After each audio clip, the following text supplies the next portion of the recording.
बगिया के खिलल कली लागलू तोहके देखी के चंदा शर्मा जाई हो।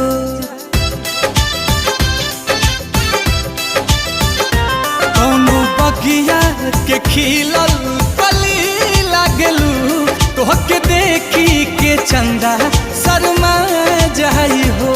देखी के तोहके दिलावा बेकाबू भइल रात के निंदिया दिनवा के चैना दइल तुहरा सूरत पे भंवरा लुभा जाई हो।